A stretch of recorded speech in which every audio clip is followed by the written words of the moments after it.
Okay, Bismillahirrahmanirrahim. Assalamualaikum warahmatullahi taala wabarakatuh. Selamat datang ke ruang sembang santai Peneruai Penang Persatuan Belia Nasional Malaysia. Dan tuan-tuan boleh hadir ke Pesta Buku Antarabangsa Kuala Lumpur pada hari ini. Hari terakhir di Reruai Buku Penang Malaysia Madani. Jadi bersama-sama kita pada hari ini atau pada petang ini adalah seorang penulis hebat tanah air, iaitu saudara Muhammad Fuzail Muhammad Noor. Seorang Japanese, novelis, seorang essayis dan juga pernah dulu menulis puisi, walaupun tak banyak tapi tetap jugalah penyair. Okey, baik.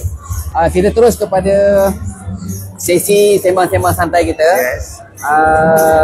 Boleh saya panggil Abang Fuzail aja? Boleh. Okey, Abang Fuzail. Ni kali pertama datang Pesta Buku ataupun dah kali apa? Kali pertama datang tahun ni sebab saya sakit, tak sihat. Hari ni sihat sikit nak terima hadiah karyawan Yayasan Karyawan. Okey, faham. Okey, tahniah saya ucapkan atas anugerah petang ni. Baik. Okey, kita ada tempoh waktu dalam setengah jam aja. Sebab ada beberapa orang penulis yang menanti giliran masing-masing tu. Okey. Abang tolong ambil gambar ni, tolong rakam. Okey. Okey, baik. Jadi kita akan bercakap tentang karya Muhammad Fuzail Muhammad Noor yang terbaru. Yang diterbitkan oleh Buku Penang Malaysia Madani di bawah judul Di Atas Bumbung Harapan.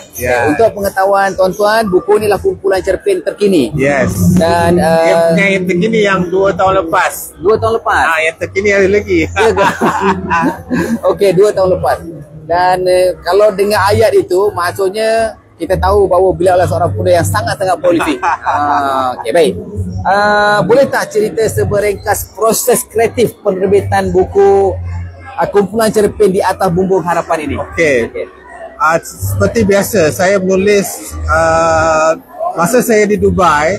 Saya menulis selepas bekerja. Selepas pukul 5 petang hingga malam. Itu hanya untuk saya menulis sebab saya bekerja.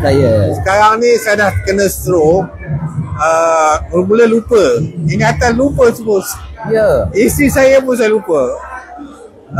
Dah terapi dalam masa mungkin setahun juga. Untuk berjalan dengan wheelchair, dengan tongkat, dengan perlahan-lahan dapatlah kembali. Tapi saya tak boleh menulis. Okey. Saya hanya membaca saja. Saya baca berapa ribu buku saya baca untuk mengingat balik. Saya baca hari-hari dan kemudian fikiran saya balik semula pada apa yang saya buku-buku saya tak ingat. Itu tahun bila tu agak-agak? 2018. Oh, sebelum PKP. 2019 itulah.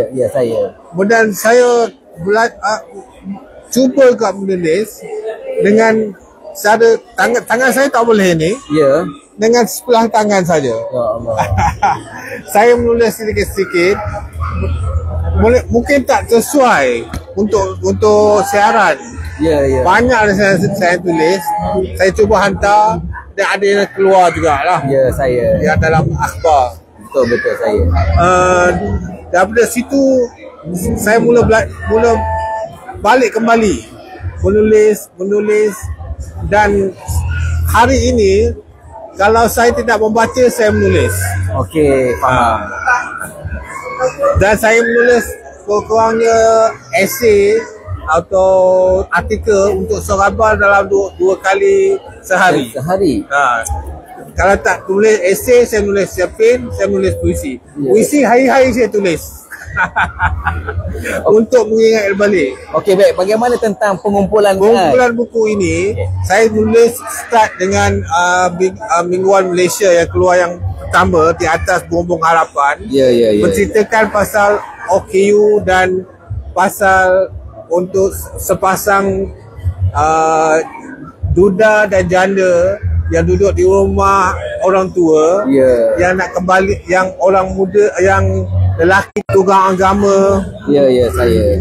Dan pasal buku pasal TikTok, WhatsApp.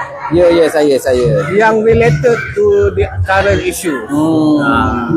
Okey. Terima kasih bang atas mukadimah tu. Baik.